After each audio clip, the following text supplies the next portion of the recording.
The D.C. Prosecutor's Office is the top of the pyramid when it comes to the most corrupt secrets of D.C. People think about the abuses of the FBI, and you have to understand the FBI serves the Justice Department. The FBI is the investigative arm of the Justice Department.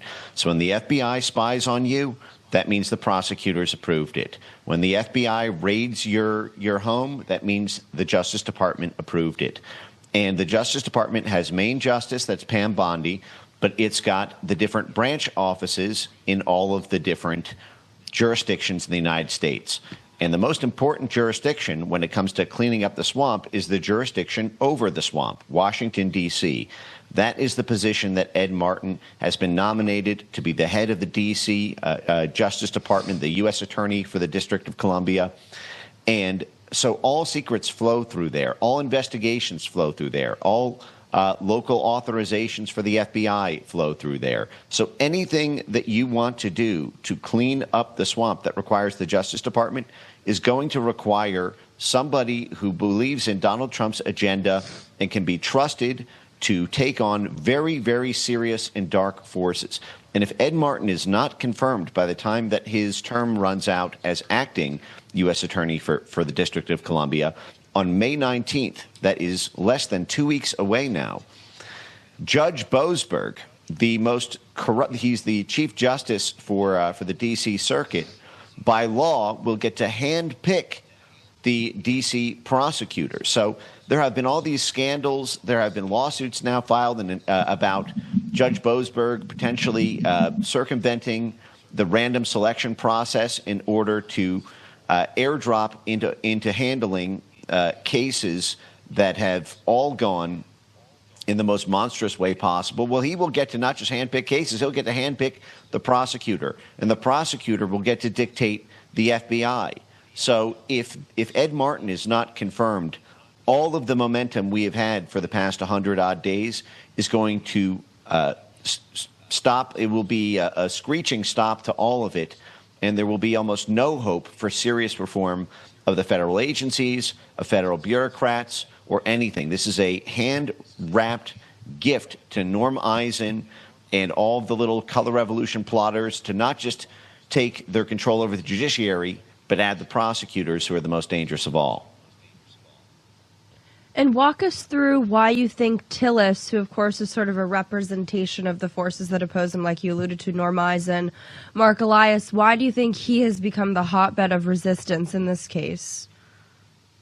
Well, this is where it gets into speculation for me. I get the sense that he's jumping on the grenade where several other Republicans in the Senate who tend to go against the Trump agenda are saying that they've now switched. There were about 5 of them who seemed to indicate they would be blocking Ed Martin, but one by one they have indicated that they will approve Ed Martin if it comes to a committee vote.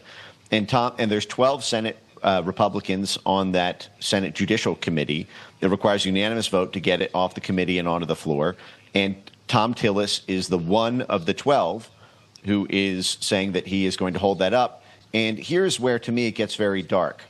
Thom Tillis has made precisely one public statement about this to the press, and that was just this morning, where he said it was January 6th that is the reason that he is not going to approve Ed Martin. And obviously, January 6th was a FEDsurrection. January 6th also happened, checks notes, what, four years and 4 months ago? It has no play today.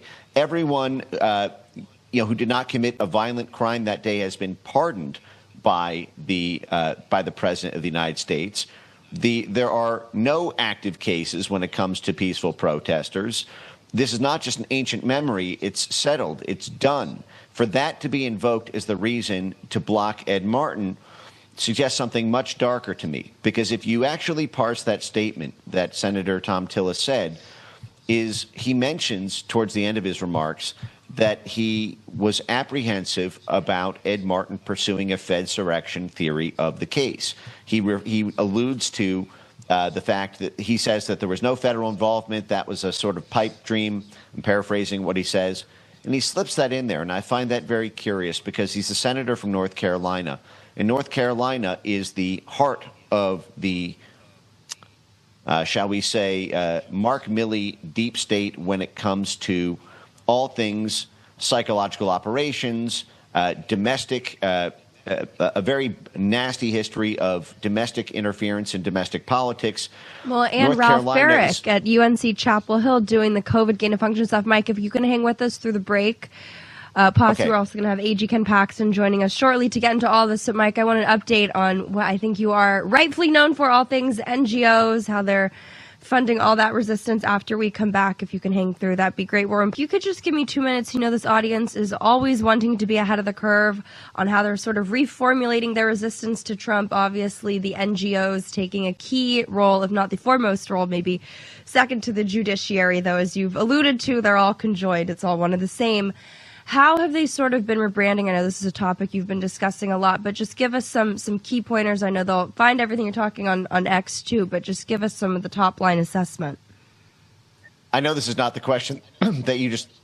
I know this is not the question you just asked, but I was just talking about Thom Tillis in North Carolina in January 6th, and if I only have a minute and a half, I'd like to just put something out there to put the button on that because I think it's extremely concerning and important, if you don't mind. North Carolina, where Thom Tillis is the senator, played an extraordinary role in January 6th itself, which is why it highly disturbs me that Senator Tillis would be the one who's blocking this from the Republican side. North Carolina is what houses Fort Bragg, the special operations, the psychological operations center, and where organizing protest activity has been a hotbed of that exact place for coming up on 60 years now, going back to Lyman Lemnitzer and the Joint Chiefs of Staff domestic operations in the 1960s. But most importantly, North Carolina was the center of the FEDsurrection logistics for January 6th.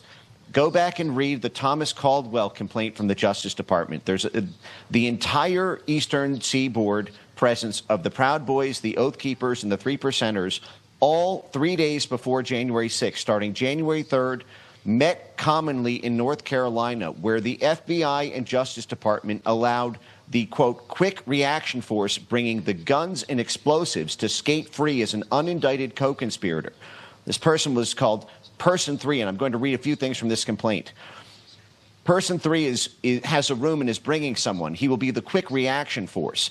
Oathkeeper friends from North Carolina are taking commercial buses up early in the morning the same night.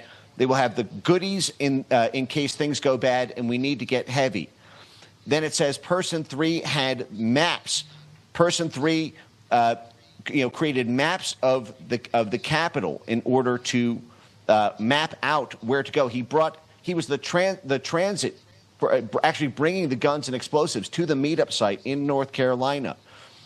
And this person who was literally transporting heavy weapons with a quote, planned to ferry heavy weapons across the Potomac, should that become necessary on January 6th, and distributing maps to find the quickest route to the Capitol should those heavy weapons be needed. This person played the key role for the basis of the indictment of the entire Oath Keepers squad. Never was charged.